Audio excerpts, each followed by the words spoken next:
My name is Gavin Evans, and this is my review of Jurassic World Fallen Kingdom, and this review will have spoilers, so there's your warning. But everybody seems to hate this movie. Before I started filming, I checked Letterboxd, and everyone who I follow on that app just hates this movie. On Rotten Tomatoes, it has a 47% from the critics and a 48% from the audience. But everybody is wrong, okay? That's the truth, okay? I have always enjoyed this movie, but I have really come to love it over the years, and it is a great blockbuster, and it's easily, without question, the best Jurassic Park sequel. So let's begin by talking about the cast. And Chris Pratt is great here. He's just the perfect leading man for this type of movie, and I love how he's tough and strong. I love how he's sympathetic. I love how intelligent he is. And he just carries this movie incredibly well. And Bryce Dallas Howard. I really hated her as Claire in the first Jurassic World movie, but I really like her here. Like, it felt like a completely different character, but in the best way possible. She's cool, she's likable, she's a badass. She does a really great job as well. Raph Spar is so over the top and so evil, but in the best possible way. Isabella Solman, I thought, did a really good job. Like, this kid sells you on the terror she's experiencing. Justice Smith, I'm typically not a fan of, but he does a fine job here. I do like how he's the anti leading man. Like, he is terrified and he's weak, but he still manages to rise to the occasion, and I liked that about his character. Danella Pineda, I always kind of forget this character exists, but she does a perfectly fine job. James Cromwell does a very good job in his minimal screen time. Ted Levine is so over the top and evil, but it works for this movie. Toby Jones, I thought, did a good job in his minimal screen time. B.D. Wong is so over the top, and Jeff Goldblum does a real great job as well. Like, he brings so much weight in his minimal screen time, and you leave the movie thinking about his final speech. So the cast does a great job. But how is the direction by J.A. Bayona?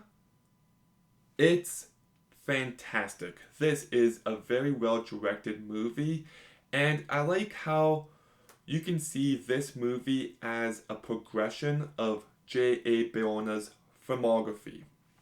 Like, he directed The Impossible, a disaster movie, and you get those sensibilities here when it comes to the volcano.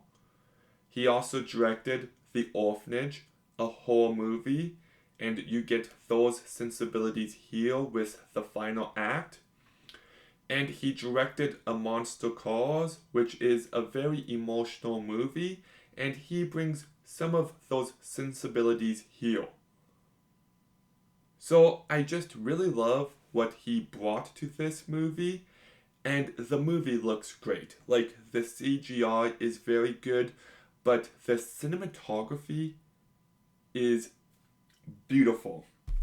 Like, obviously it's not as iconic as the original, but there is plenty of iconic, beautiful shots here that have stayed with me since 2018. I also love how the mansion is used as a setting.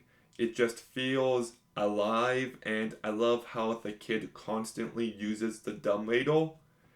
It feels old fashioned in the best possible way. And I love how much atmosphere this movie has. Like, it feels like a Resident Evil game at times, and I just love that. It's just this scary, creepy feeling, especially at the end, but I love that. Like, the finale with them on the rooftop of a mansion as it's raining, like, oh, it's so good. It really is. But I also love how tense and thrilling this movie can be as well. Like, there are some incredible moments here. Like, everything with the volcano just completely works. We need more movies with volcanoes. Like, it is such an underused element of films, and I love that one scene where Owen is tranquilized and he's trying to move away from the lava. I also love when Franklin and Claire are stuck in the bunker and lava's dripping down. That's a great moment.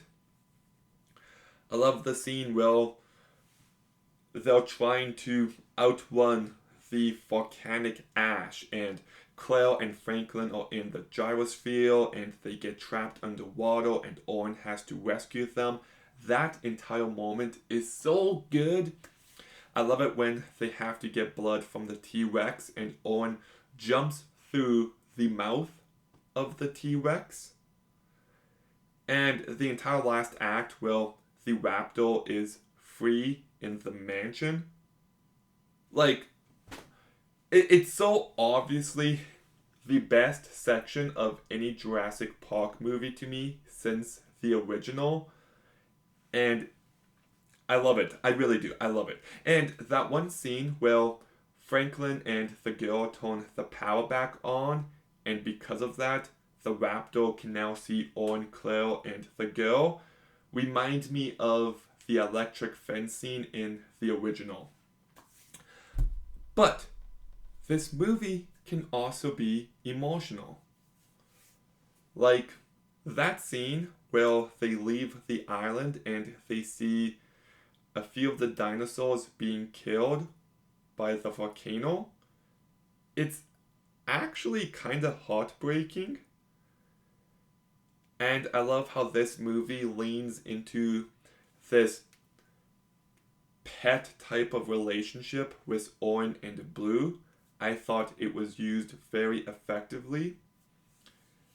And even the end of the movie, where all the dinosaurs are about to die, you feel the weight of it. I also love how this movie can be schlocky. The entire idea of a dino auction is just so fantastic and I love it. And that scene where the one dinosaur escapes and he's hitting everybody and you see all these people just in the air, it's actually really funny. Like, the comedy is so much better here than it is in Jurassic World. And I would also say the romance is so much better here. So, yes, there was plenty to love about this movie. But then we get to the script. And I actually kind of love what this movie is trying to do. I think it's smarter than given credit for, and I love how it explores big ideas.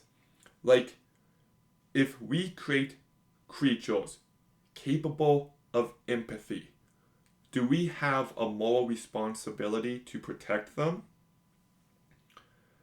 And I love how it explores the inevitable nature of mankind.